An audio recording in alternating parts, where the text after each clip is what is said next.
We did it, boys. The channel finally got its first legit sponsor.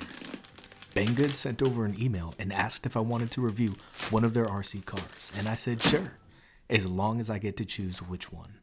And I decided on the WLToys 144-001. This is a well-documented, amazing RC car, especially for the money. I actually wanted this exact model for a little bit now. It's a really good, inexpensive FPV platform, and I think a lot of people would really like to see me build that. Now, of course, I've already built it, and it's awesome, and I'll make a video showing you how to do the same thing. For now, I'll link this car and all of the parts that I used, including a free file for a 3D print, down in the description. I'll also include a code so that you can get this car for under $80.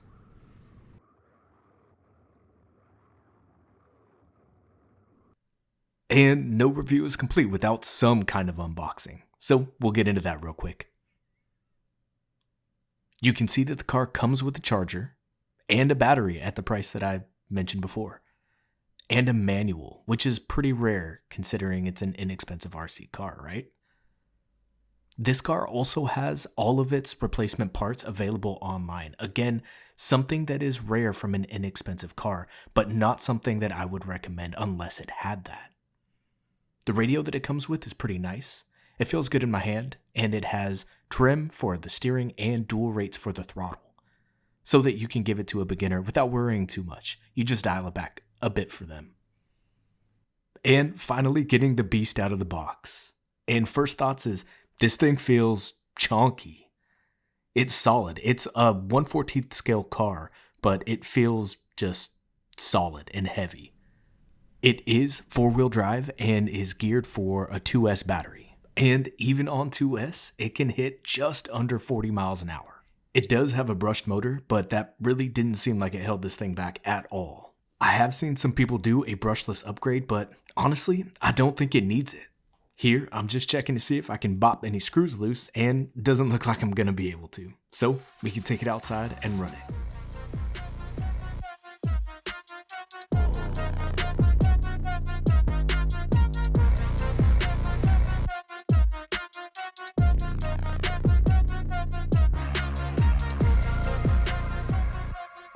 Now, admittedly, I'm no good at driving an RC car unless I put FPV gear on it.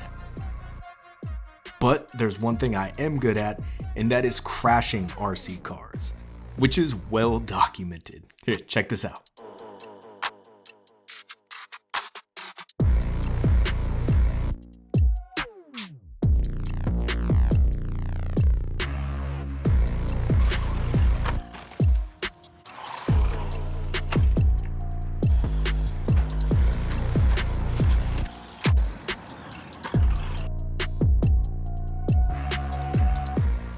But as the day went on, I did get better. And it was definitely in part because of this little car. The 144-001 was insanely durable. I didn't break a single thing the whole day, and I can't be sure that would have happened if I was driving some other inexpensive RC car. This kind of wraps up my review. I hope that you had fun watching. Please subscribe. This isn't a normal thing that I do. Normally I've got big, cool projects, but yeah, I wanted to give a shot at a review. If you do click the link or any link below, it actually does help my channel out in a way, so I appreciate you very much. And yeah, don't forget to like and subscribe, and we'll see you guys next time. Later.